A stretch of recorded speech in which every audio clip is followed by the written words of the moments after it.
Good morning, children. This is Seema Prabhakaran.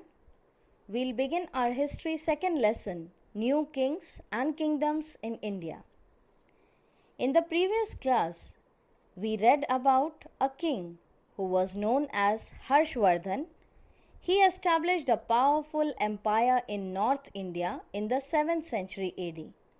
After his death, a number of smaller kingdoms arose in the subcontinent. The rulers of these kingdoms had many landlords and warrior chiefs under them, who often provided the kings with military support. Such landlords or chiefs were known as Samantas. The Samantas had to give gifts to the kings and were expected to attend their courts as well. Over time, the Samantas became quite powerful.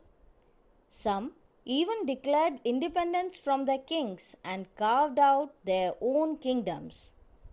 Besides Samantas, there were also some men who managed to establish new kingdoms purely on the strength of their military powers. By the 8th century AD, the subcontinent was divided into several new states which had their own distinct geographical boundaries, languages, and cultures. These regional states were ruled by different kings who were involved in a never ending conflict for power. Among the important rulers in the early medieval period were the Gurjar Pratiharas and the Chahamanas in the west, the Rashtrakutas in the Deccan, the Palas in the east, and the Cholas in the south. Although the new kings adopted elaborate titles such as Maharajadhiraj and Tribhuvan Chakravarti, they often shared power with their Samantas and other groups such as Brahmanas, traders, etc. They usually appointed people from their own family or other powerful families to collect revenue and serve in their army. They used the revenue to make elaborate temples and forts and wage wars on other regional kings. Let's first talk about the Gurjar Pratiharas. Some historians believe that the Gurjar Pratiharas were a branch of Gurjar tribe which originally came to the Indian subcontinent from Central Asia along with or soon after the Huns.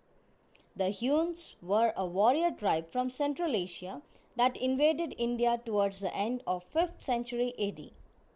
We know about the Gurjar Pratiharas mostly through their inscriptions.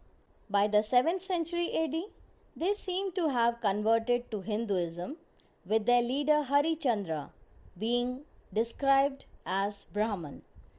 After Harshvardhan's death, Harichandra used his military powers to carve out his own kingdom in Rajasthan.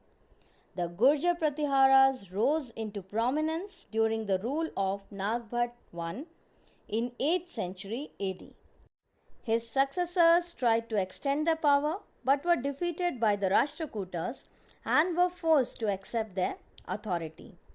As the Rashtrakutas' power weakened in the 9th century AD, a Gurjar Pratihara called Nagbhat II emerged as a powerful ruler in North India. He even managed to conquer Kannauj, but his victory was brief. His grandson, Mihir Bhoj, is considered the greatest ruler of the dynasty. That's all for today's class. Thank you and have a nice day.